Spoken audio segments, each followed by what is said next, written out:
Hi, everyone, and welcome. Thank you so much for joining us tonight for Makin Mocktails on this Monday. My name is Megan, and I'm the Programs and Exhibit Supervisor at the Arlington Heights Memorial Library. I didn't realize that my name also started with an M when I wrote that description, so that's very cool. Lots of alliteration going on. I'm very excited and honored to introduce you to tonight's speaker, Dr. Kevin Peterson, co-owner of the fragrant cocktail bar Castalia, located in Detroit, Michigan. With a background in physics, engineering, and the culinary world, Kevin combines all three and adds his own creativity to bring an experience and knowledge unlike so many in the cocktail and mocktail world. Having done interviews in various magazines and podcasts, Kevin and Castalia stand out above the rest, not to mention Castalia appearing on many must-visit lists. So with that, I'm going to go ahead and pass it on over. All right, perfect. Well, thank you, Megan, and thanks for having me. So what I'm going to do today, we've got a couple ingredients for the cocktails that are going to require us to heat some water, but then we're going to want to let them cool down. So we're going to make those first. I'm going to give a little background on myself while those are cooling, and then we'll make a couple drinks. We're going to make a mint lemonade fizz and a green tea margarita.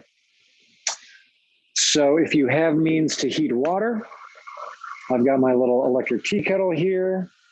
We'll let that get going. The two things we're going to make are a green tea and a simple syrup.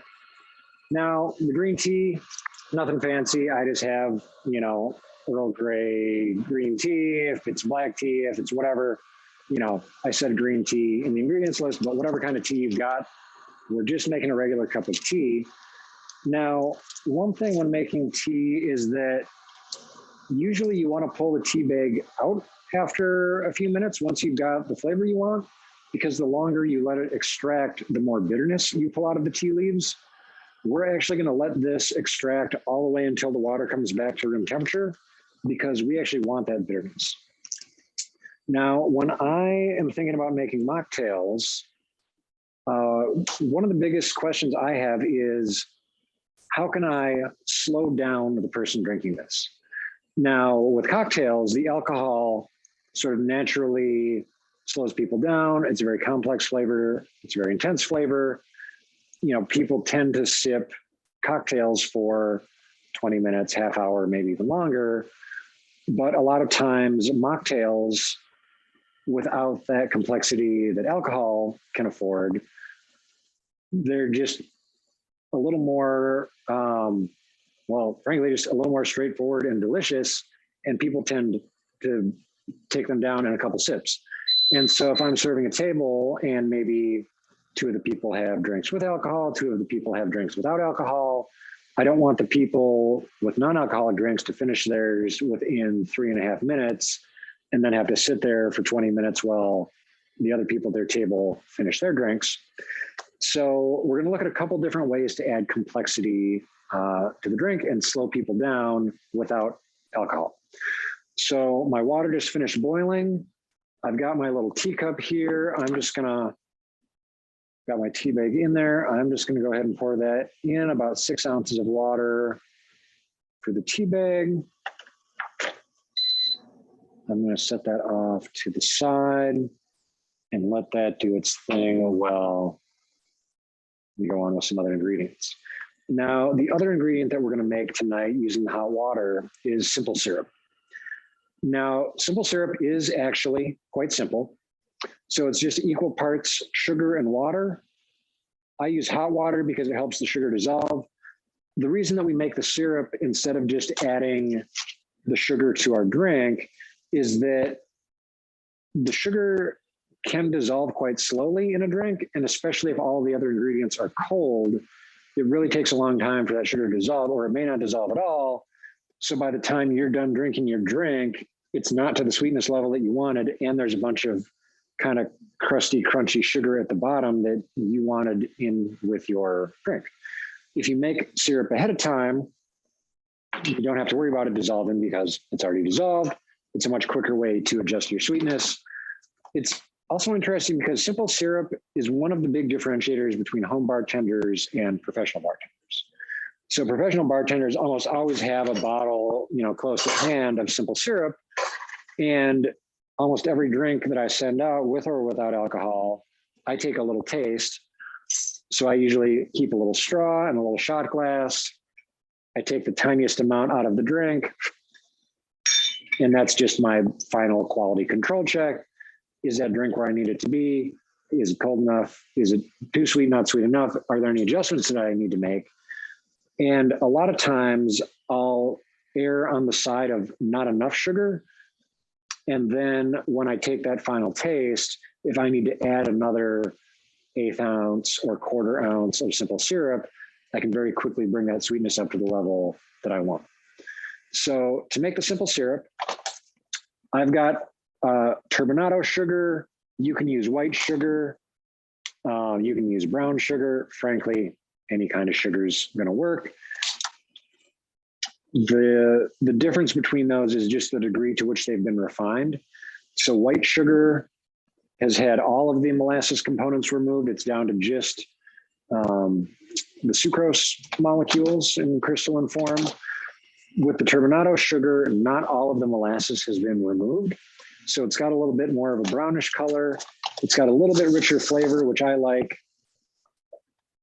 So I've just got a measuring cup here. Like I said, it's equal parts sugar and hot water. This is 1/3 of a cup, but if you have a 1/4 cup, if you have a 1/2 cup, whatever size measuring cup you happen to have at hand, you go ahead and measure out a scoop of that. Then I've still got my hot water from the tea. I'm going to add a measuring cup full of that. And then I'm going to give that a quick stir.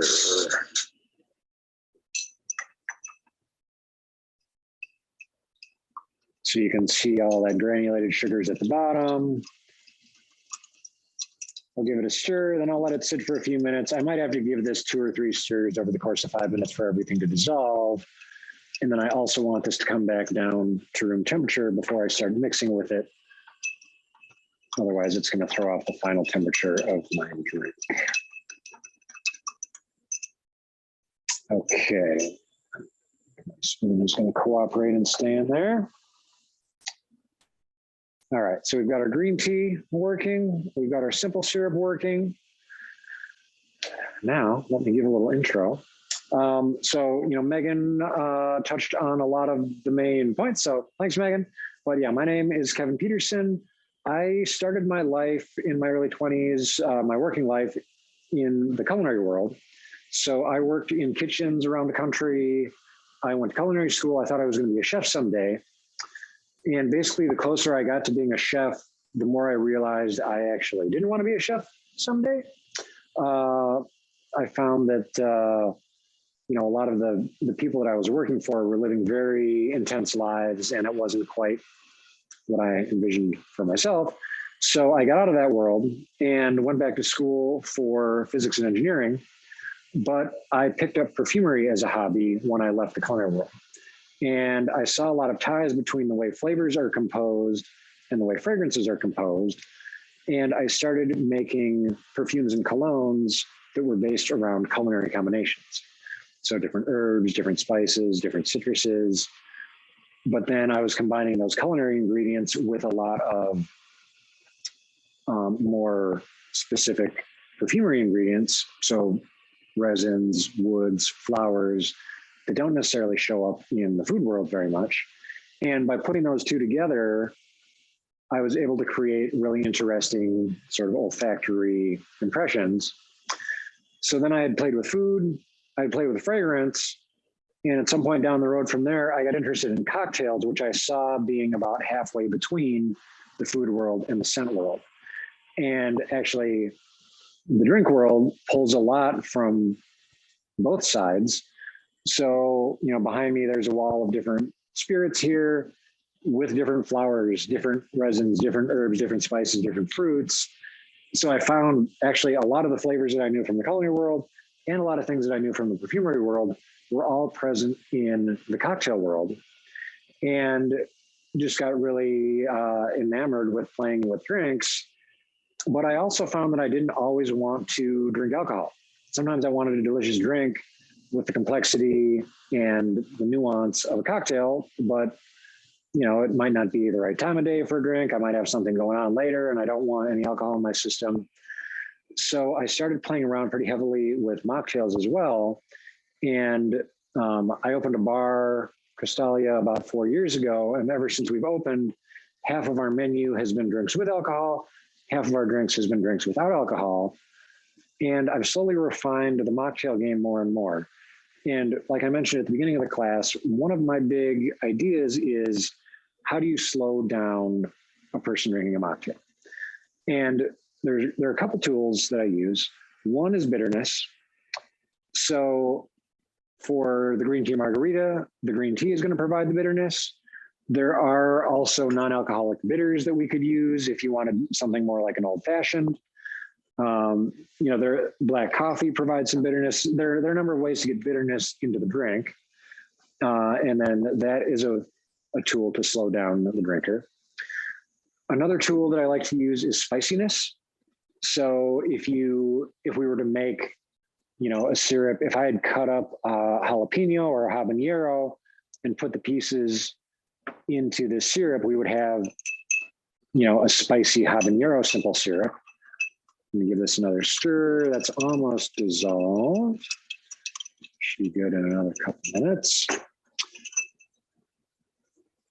Or another tool that I like to use is effervescence. So if a drink has bubbles, that tends to naturally slow down the drinker. It's hard to really chug a drink with a lot of bubbles that bite, that kind of tingly feeling just naturally inhibits the rate at which you drink the drink. So a couple different tools to slow down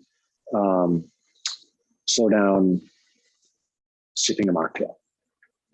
So what I want to do is, while that green tea is cooling, I want to make our mint fizz lemonade. And the ingredients we're going to need, you're going to need a lemon. Now you can juice it with your hand. I'm going to juice it with a little hand press citrus juicer. If you have a reamer, something where you cut it in half and kind of twist it on top of the pointy part, that will totally work. Any method you have to get the juice out of the lemon is totally fine. I've got some mint sprigs. This recipe works equally well with pretty much any herb. If you have fresh herbs growing at home, if you want to, pluck some rosemary, pluck some basil leaves, pluck some lavender, or whatever you happen to have in the fridge, if you've got some sage left over from Thanksgiving. So, this is kind of like an architecture for an herbed lemonade. Mint is what I put in the description, so I'm going to make mine with mint, but if you've got a different herb you want to use at home, you're welcome to use any other fresh herb. So now what we're going to do is we're going to take an idea from the cocktail world, which is an idea of ratios.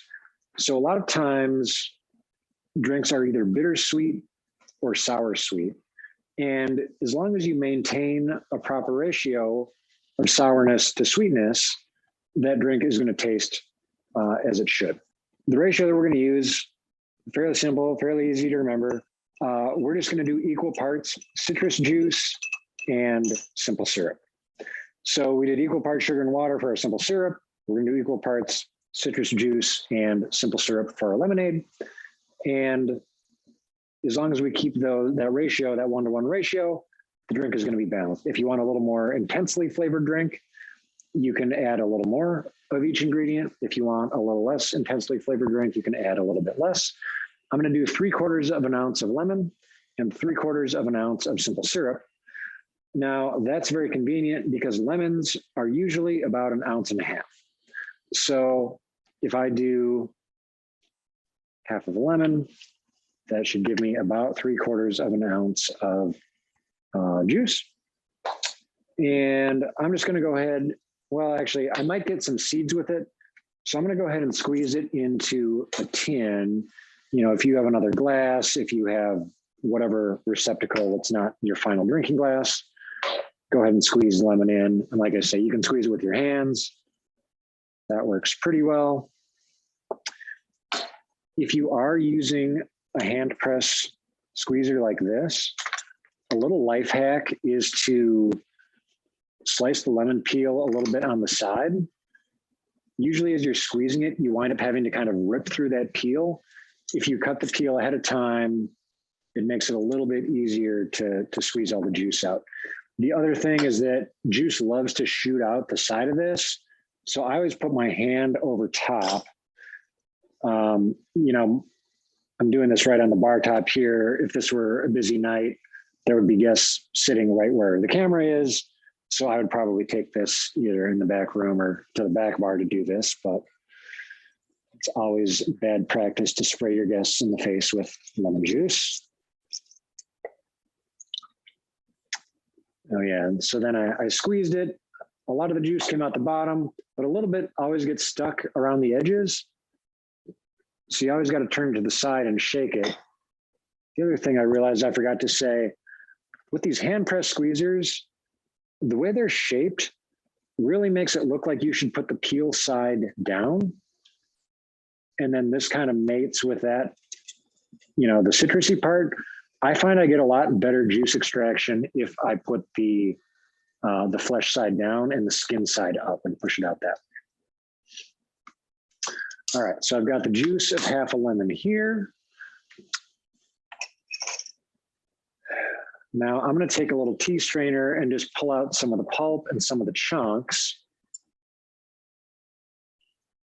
Looks like I didn't actually get too much junk along with my lemon juice. So I should have about 3/4 of an ounce. I've got my little jigger here just to double check where I'm at. Yep, just over 3/4 of an ounce.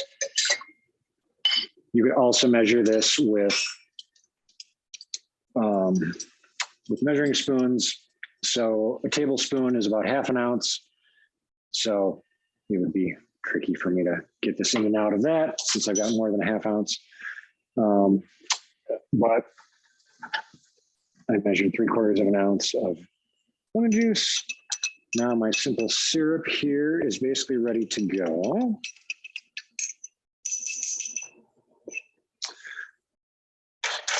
So all of that sugar is dissolved. There's a few granules at the bottom. I'm not going to worry too much about them. I'm going to pour 3/4 of an ounce of simple syrup into my container or into my final drinking glass.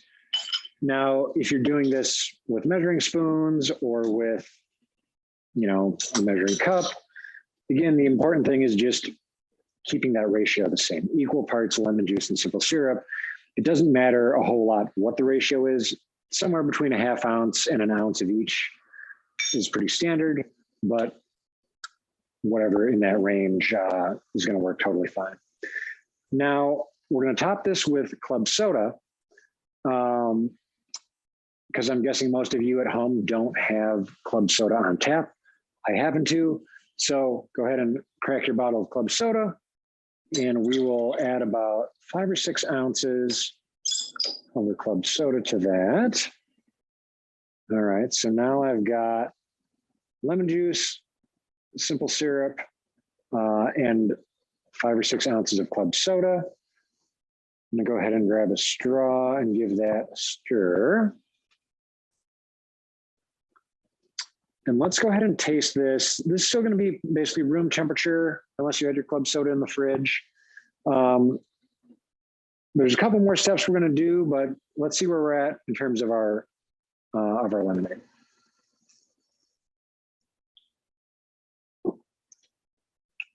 Yeah, that's delicious. So this is right now, you know, it's balanced. I can tell that the sourness is there. I can tell that the sweetness is there. If it's not balanced, if I didn't obey that 1-to-1 ratio, either the sourness would be dominating and I would, you know, really be feeling kind of the puckering effect of the sourness. If the sweetness is coming on too hard, it's going to have that cloying kind of gross mouth feel, just feel kind of sickly sweet. This is nicely balanced. Now, the big question is, how are we going to get that mint flavor into the drink? Now, there are a couple different ways. So the literal mint flavor lives inside little sacs inside the leaves of the mint plant. So we have to figure out how to get that liquid out and into our drink.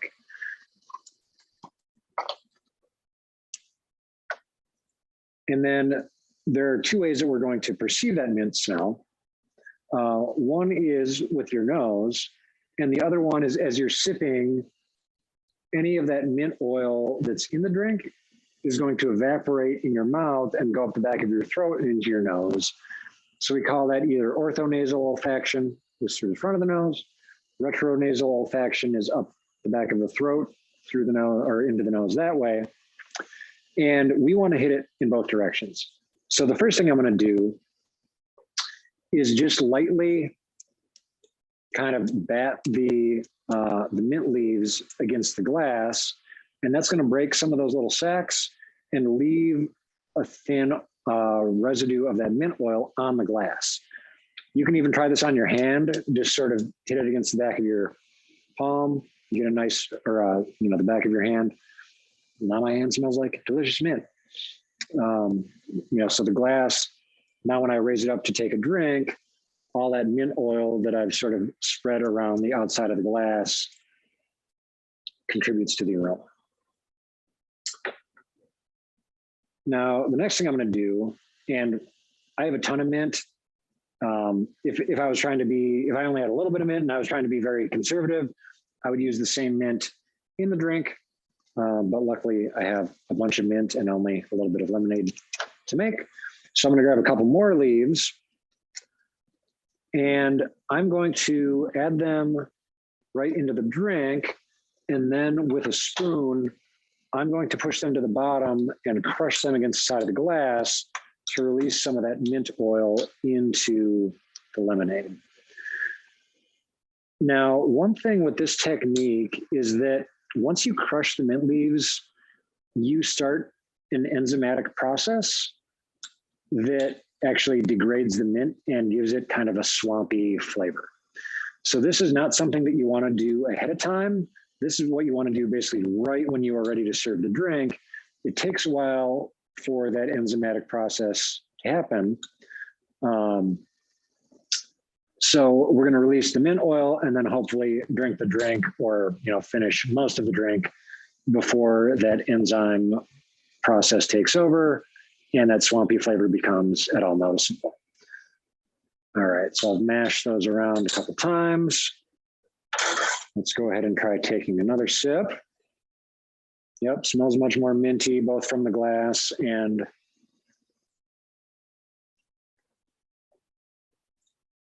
yep, got some mint flavor in the liquid now as well.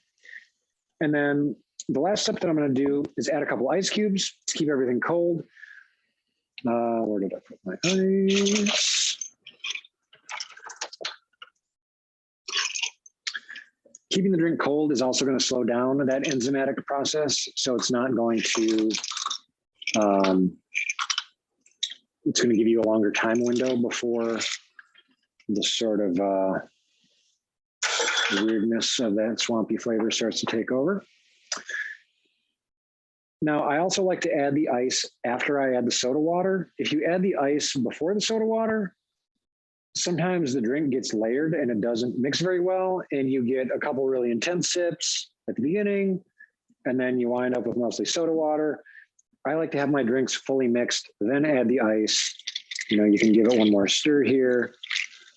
The one caveat there is that all the bubbles in the soda water or in the club soda, the ice tends to help them come out of the soda water and come to the surface and pop. Ideally, you want them to stay in the liquid so that they pop when you drink the drink and they give you a nice effervescent flavor in your mouth rather than just bubbles in the glass. So you don't want to stir it a whole lot. You don't want to say, okay, I better stir this for 30 seconds. You're going to lose a lot of that carbonation and you're going to wind up with a flat drink. So I put in my simple syrup and lemon, topped with soda water, added the mint, added the ice.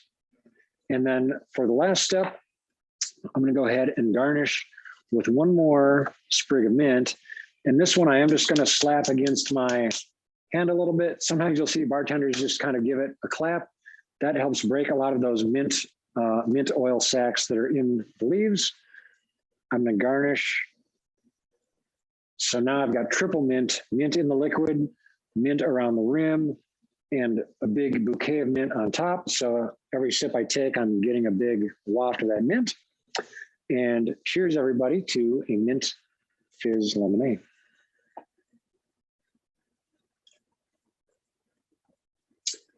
Oh, delicious. All right, let me pause for questions. And yeah, let's take 2 or 3 questions. Let's sip some water and remember to breathe here for a minute. Excellent. Yes, so we do have a couple questions. Can we use dry mint instead of a fresh mint? You can. It's a little harder to get the flavor out. Probably the way that I would do that is putting the dried mint into the syrup. So I would add, maybe half a tablespoon or something to the glass, pour the hot water on top. The hot water is going to help pull the mint oil out of the leaves and into the syrup, and then you've got a mint syrup. So when I make mint juleps, that's what I like to do. I love mint. Running a bar, it's kind of hard to keep mint tasting fresh and looking fresh. Like you almost have to buy it fresh every day because you buy it, maybe you set it out on the bar, it's in a nice glass or something. By the end of the day, it looks kind of wilted.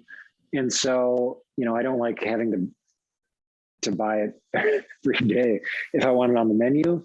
So yeah, that's one of my tricks is to actually use dried mint, make it into a syrup. That syrup's going to keep for at least a week or 2, but still give you that nice mint flavor. Excellent. Thank you. If you were to add alcohol to this lemonade fizz, what would you suggest? Yeah, this would go great with either vodka or gin. So yeah, I think kind of the more herbaceous flavors, vodka is a very neutral base. A lot of times when I want the other flavors in the drink to shine, if I've got some unique herb or some unique tincture that I made, or just something that's more subtle, that's when I reach for vodka. So, let's say you've got your garden growing, you've got this fresh mint, that's really what you want to highlight, or fresh basil, fresh tarragon, whatever herb is in your garden. And you don't necessarily want to highlight the spirit flavor. You can buy some bottle of intensely flavored liquid and sip that any time of year, but maybe your garden herbs are only at their prime window or at their peak for a brief window. And that's what you want to highlight. That's when I think vodka is a perfect choice. But given that it's got this herbaceous flavor, a lot of times pairing like with like is a very easy pairing technique. And the herbaceous flavor of a mint or a basil or a tarragon with the herbaceous kind of woodsy flavor of a gin is easy. It's often maybe more interesting and complex to pair things that are not alike together. But if you're not, working in this world and, you just kind of want the guarantee of a pretty delicious drink, I would say vodka or gin are your best bets. And so you're going to want to keep the same ratio of lemon to simple syrup, still a 1-to-1. And then I would add somewhere between an ounce and an ounce and a half of the spirit. And what that would be called in the classic world is basically a Collins drink that you're adding mint to, or a Tom Collins. Excellent. And we do have one more question. Can you remind us how many ounces are in a lemon?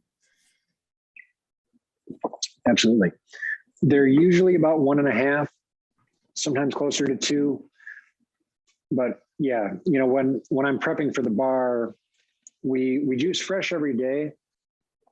And that's actually an important thing to note is that lemon juice, so like I said, there's this enzymatic process when you start to crush mint.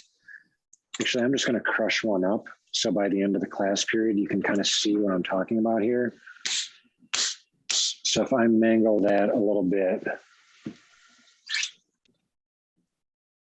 probably by the end of the class, that is going to look kind of brown and swampy and weird and gross. There's actually a similar process. It's a completely different enzyme, but when you juice a lemon, there's an enzyme in the flesh that mingles with compounds in the juice, and it starts to turn the lemon bitter, or the lemon juice bitter. Now, the mint process takes, on the scale of hours, somewhere between maybe a half hour and an hour. The lemon process takes more like a day. But what that means is that for me running the bar, we juice fresh every day because whatever we made yesterday is now bitter. What that means for people at home is that you can't say, oh, I've got a big party this weekend. It's Wednesday. I'm just going to juice a bunch of lemons and get that out of the way, leave it in the fridge. Nope, terrible idea. It's going to be super gross by the time you get to Saturday. If your party is on the weekend, you kind of got to wait until the day of the party. The nice thing is these things come in their own wrapper. They're pretty shelf stable. In the fridge, you can easily get at least a week or two of shelf life out of these, if not significantly more. The one little life hack, if you are buying ahead of time and leaving them in the fridge for a while, you want to wash them real well. There can be little kind of fungus or spores that are in the skin, and they can take over and kind of, send the lemon south. But if even if you scrub them with like a scrubby pad, you'll remove most of that and you'll extend the shelf life pretty significantly. That's amazing. I did not know that. Yeah, so we scrub all of our citrus like the minute it comes off the truck. That's awesome. That's good. That's something I'm going to do regularly now. And we have, looks like one more question specific to this recipe. Sure. Are there any suggestions on using ginger for this recipe, or what beverage do you recommend pairs well with ginger? Yeah. There's an idea in the cocktail and mocktail world that's called the Mr. Potato Head system. And if you watched the class I did with the library, was that a few months ago? Was that last year? It was last year, yeah, last November. Oh, geez. Okay. Well, if you remember back that far, there's an idea in the cocktail world called the Mr. Potato Head system. And for those of you that have played with the Mr. Potato Head doll, it's a giant potato, and you can stick eyes on and a nose on and a mouth on, but there are different eyes and different mouths and different noses. And so there's sunglasses eyes and googly eyes and, different shaped noses and whatever.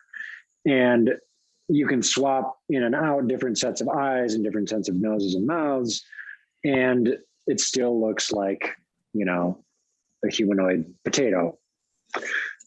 Now, what that phrase means in the cocktail world is that you can swap ingredients in and out, but as long as you're staying within the same family of ingredients, the drink is still going to work. So we made a lemon, simple syrup, soda water fizz with mint.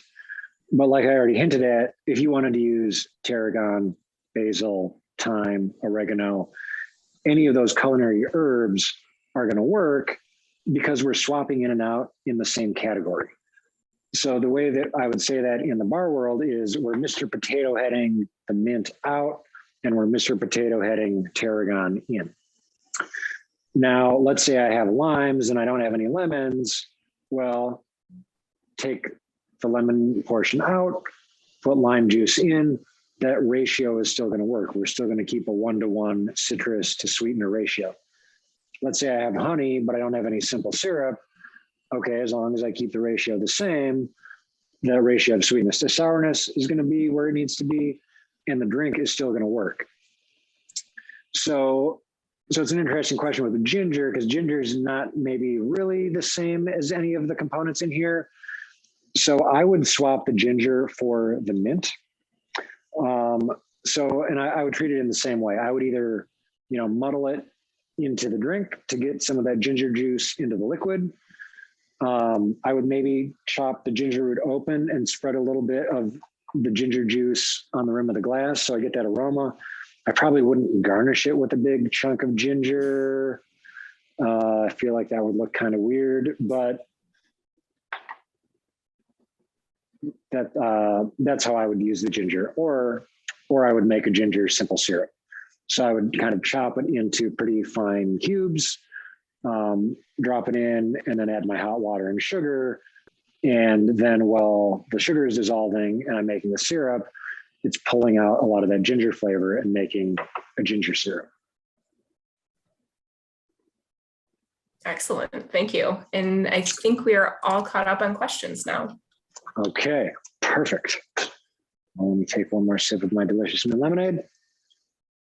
And we do have people making drinks from home and they all say it's delicious, so. Oh, good, good. Yeah, that's always the question with Zoom is I'm just speaking out into the void and it's like, is anyone appreciating this or is it just me? I mean, it's cool if it's still me, but happier when other people enjoy drinks too. Okay, so let's go ahead to our green tea margarita. So my green tea has now been steeping for something like a half hour. My liquid is basically back to room temperature now. I'm gonna go ahead and pull that tea bag out. And then, let's see, I'll try to do this in front of the camera. I like to go ahead and squeeze that last little bit of liquid out. That tends to be very flavorful liquid. And even a lot of the bitterness that we actually generally probably don't want as much of in our tea, we want for this drink. So get rid of that tea bag. Just, I'm gonna try giving this a sip. Yeah, that is much more bitter than I would normally take my tea. But again, that is intentional. So now, kind of keeping that same Mr. Potato Head idea in mind, the broad architecture that we're going to use for this drink is 2 ounces of a bitter liquid, a ½ ounce of simple syrup, and a ½ ounce of citrus juice. And if I was doing this at the bar, I would do this in a shaker. So this is a very quick way to kind of combine ingredients, aerate them, combine them, chill them, dilute them. If you're at home and you don't have a shaker, you can totally use a Tupperware. You can totally use a mason jar. You just need something where you can kind of agitate the liquid, something that's quite a bit larger than the actual volume of liquid that we're using. So like I said, a mason jar or Tupperware, anything that you can seal, even a water bottle, although those are kind of a pain in the butt to clean afterwards. So I'm going to build my drink in this mason jar. I'm going to squeeze this lemon.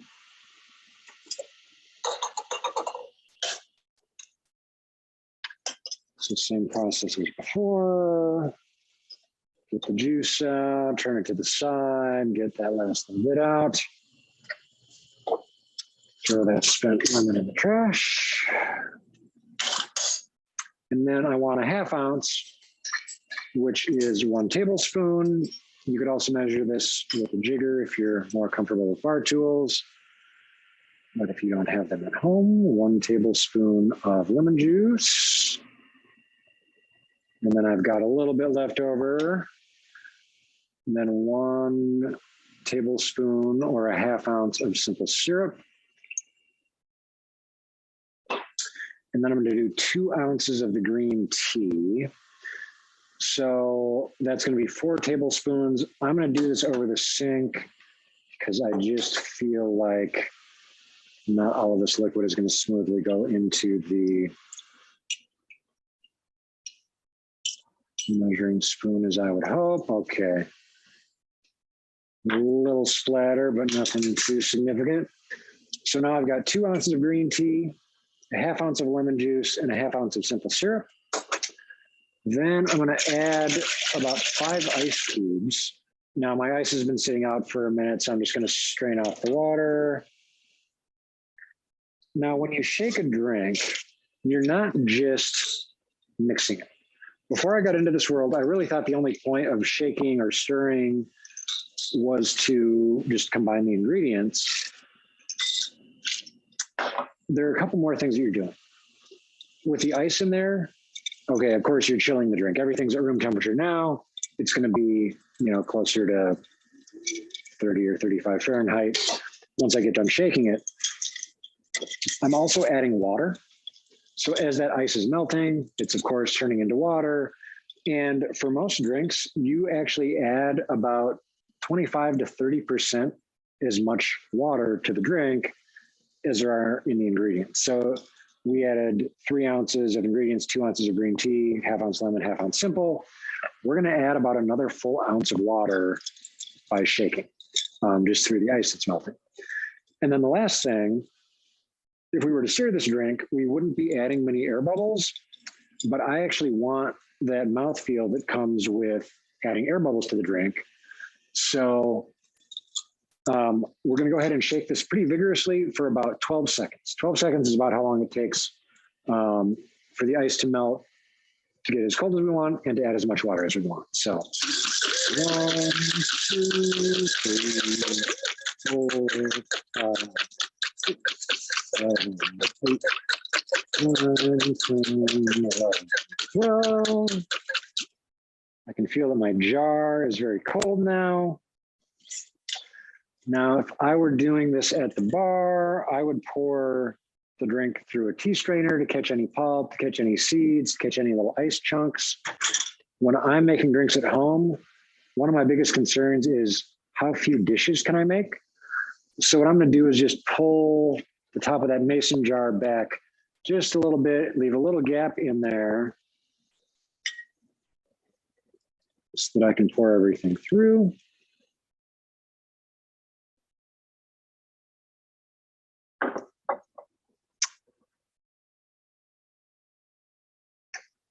And then let's go ahead and do a little lime wheel garnish. So I'm just going to cut a ring or, a circle of lime. Put a slice about halfway through that. And there is my green tea margarita. Cheers, everybody. Here is to non-alcoholic cocktails. All right. Now, if you taste it and you think, oh, it's maybe a little too sour, a little too bitter, you can go ahead and add a little bit more simple syrup to adjust that sweetness. If it's a little too sweet, you might say, well, what are my options? I thought simple syrup was how we adjust it. You can add a little more lemon juice. So the lemon juice is going to pull the perception of the sweetness down and bring it more into alignment. So with that, we have made both of our drinks. Now one important point is, what the heck do we call these things? Now, the class is called mocktails. Mocktails is a phrase everybody knows, everybody gets what it means right away. Some people in this world are saying, well, we want these to be respected as drinks in their own right and not as lesser versions of drinks with alcohol. So this whole mocktail or non-alcoholic drink world has really exploded in the last couple of years. It was starting to gain traction. And then when COVID hit, well, the shutdowns, I think a lot of people drank pretty hard for a month or two. It's like, okay, I got to ease up a little bit. Let me explore the non-alcoholic world a little bit. And, just in the last couple of years, there have been a lot of books written. There's a lot more talk about non-alcoholic drinks in forums, bartender forums. There's a lot more non-alcoholic products with the complexity of a spirit. things like Seedlip, Ritual. There are different bottled products that are non-alcoholic versions of gin, of whiskey, of vodka. I haven't had great luck with most of them. Some of them are pretty good, but I find a lot of them need a little more development time before they're quite ready for mass appeal. Spirit-free cocktails is actually one of my favorite phrases. Non-alcoholics or NA drinks is usually what I call them on the menu, but whatever you decide to call them, here's to a delicious drink, and I'll open it up for another round of questions. Excellent. We have a question. How long does your homemade simple syrup last? That is a great question. If you keep it in the fridge, it will last at least 1 week, probably 2, if not longer. But the nice thing about simple syrup is that it goes bad in a very visual way. So when you start to see things growing in here and a little cloudy, if you shake it and there's a lot of little wispy things that are growing in there, it's time to throw it out. Now, a couple things that you can do to prolong the life of it. If you take your hot water and rinse it around inside your container before you make your simple syrup, you'll kill anything that's in there. So it'll, eventually bacteria is going to take hold and grow and sort of ruin the syrup. But if you kill everything ahead of time, you start, from basically 0 or very close to 0 bacteria, and you'll slow that rate of rise. The other thing you can do, if you're not sticking to completely alcohol-free drinks, you can add a little bit of vodka to your simple syrup, and that will help suppress the growth of the bacteria. The last important thing to note is that sugar is super cheap. It's whatever, maybe $1 a pound or something like that. So this much simple syrup is maybe like 8 cents worth of simple syrup. So, if you make it, you use it for a week or 2, you have to throw it out. Okay, you might be out 20 cents. You're out the time that it took you to make it, but it's not a major cost. Citrus, on the other hand, is a little more expensive. If you juice it ahead of time and you wind up having to throw a bunch out, that might actually be a few bucks worth of product, but simple syrup is cheap and easy. Excellent. What is your favorite cocktail to order at a bar that doesn't have a cocktail menu? And then on the flip side, what's your favorite spirit-free drink to order at a bar that doesn't have a spirit-free menu? Oh, okay. Yeah, good questions. So regarding drinks with alcohol, if it's kind of like a dive bar, I'm in the mood for a cocktail, but I don't necessarily trust the bartenders to execute a really nuanced drink. A Negroni is my favorite drink. That is equal parts gin, Campari, and vermouth, which are all ingredients that people should have in stock, even if it's not a very well-stocked bar. And then it's just equal parts. So 1 ounce, 1 ounce, 1 ounce. As long as you can measure some amount 3 times, you can make a pretty balanced Negroni. Negroni is pretty good even if it warms up, even if it's a little too cold, even if they screw up the ratios a little bit, even if it's not that good of a gin. It's just a very robust drink. Now, if it's a higher end place, and I know in Chicago there are a lot of very nice cocktail bars, and one trend in the cocktail world is to say, we don't have a menu. When you come in, we're just going to have a little discussion, and then I'm going to invent something on the fly. Now, usually what those bartenders are doing is using the Mr. Potato Head system. So they're asking you a couple questions, and they're trying to figure out, okay, which of the 5 or 6 kind of Mr. Potato Head recipes am I going to use? Am I going to use something sour sweet, something bittersweet, something bubbly? And then they're trying to ask you questions. Well, is this more of a aged spirits drinker? Do they want something spicy? Do they want something more clear and herbaceous?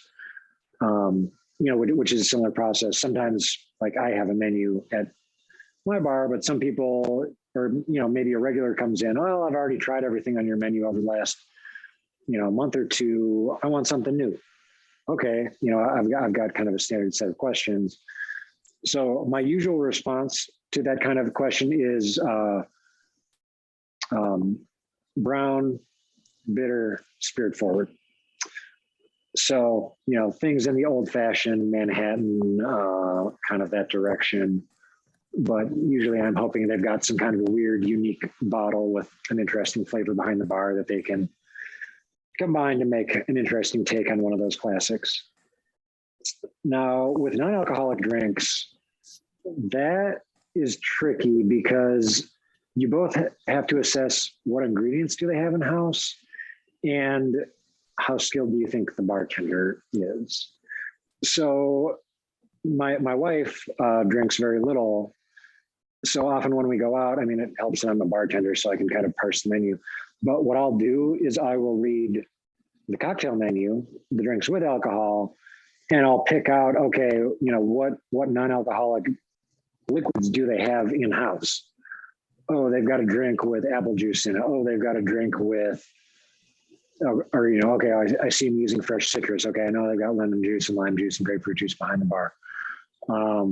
So I'll read the menu and I'll kind of look for some of those non-alcoholic ingredients and say, oh, can you maybe make something with grapefruit juice and simple syrup and maybe throw some ginger beer in there? One of the easiest drinks to make, if it's not a bar that specializes in non-alcoholic drinks, is this kind of this lemonade.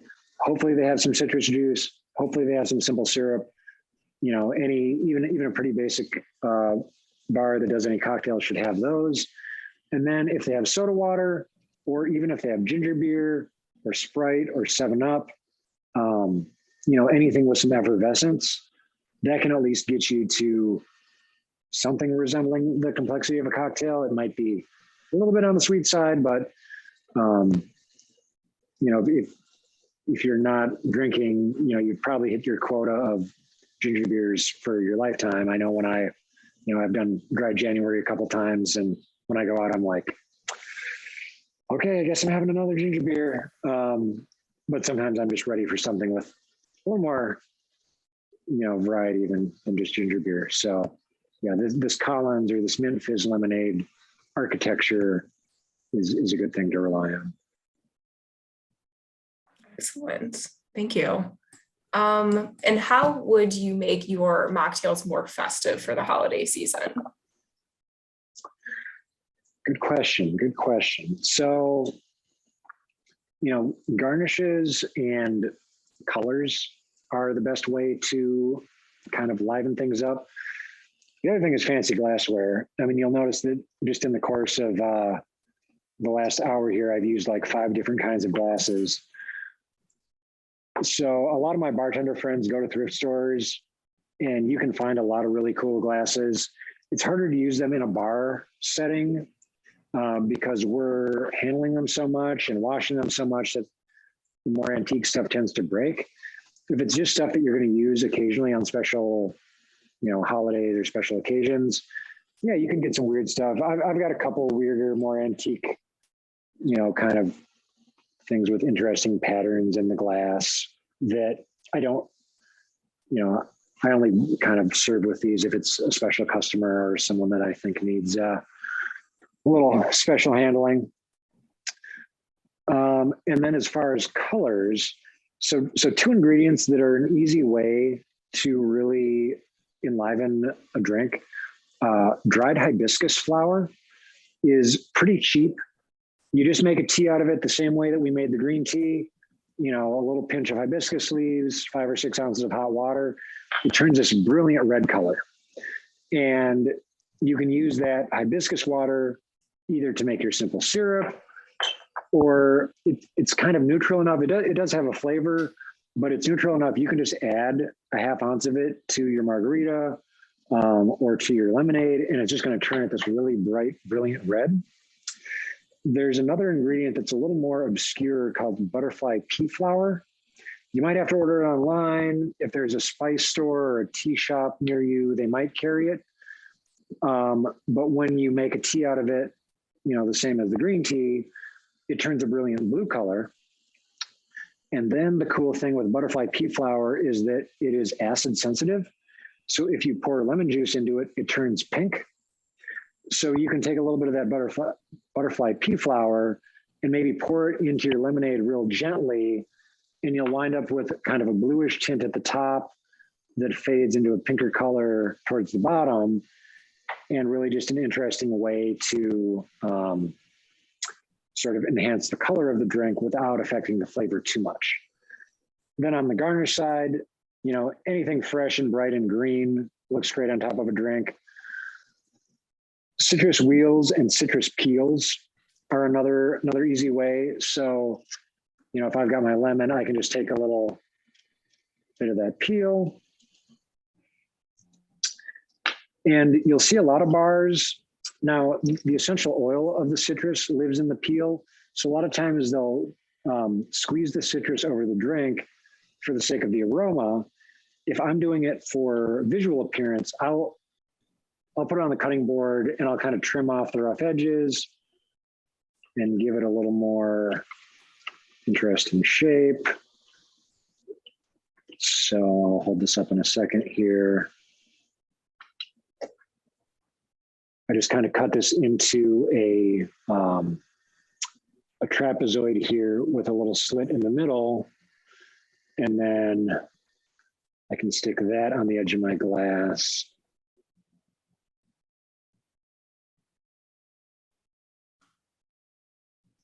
And that looks pretty classy.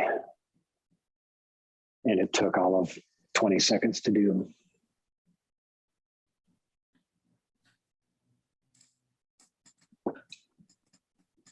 Excellent, thank you. I never thought that we would have a cocktail or a spirit-free class where we would be talking about trapezoids. Thank you for bringing that. Geometry's everywhere, people. I love it. Yeah, my teacher would be so proud to know that this is still coming up in my life. It looks like we don't have any more questions. And we are at 8 o'clock. So yes, we're getting a lot of thank yous. Oh, it looks like somebody did a fun date night tonight for this program. So that's so great to hear. Cool. So thank you everyone for coming. This was really fun. And thank you especially to Kevin for doing this. This was an amazing, I learned a lot of things that I have never known before. So this is great. This program is being recorded, as I mentioned before, so it will be up on YouTube, and everyone registered today will get a link to that once that is ready. And oh man, I lost my train of thought. We had a question that come in. Oh, real quick, Kevin, do you have fun names for both of these drinks? I have functional names. I was calling this the mint fizz lemonade, and I'm calling this the green tea margarita. Maybe let's take a quick poll. Who has a better name than what I came up with?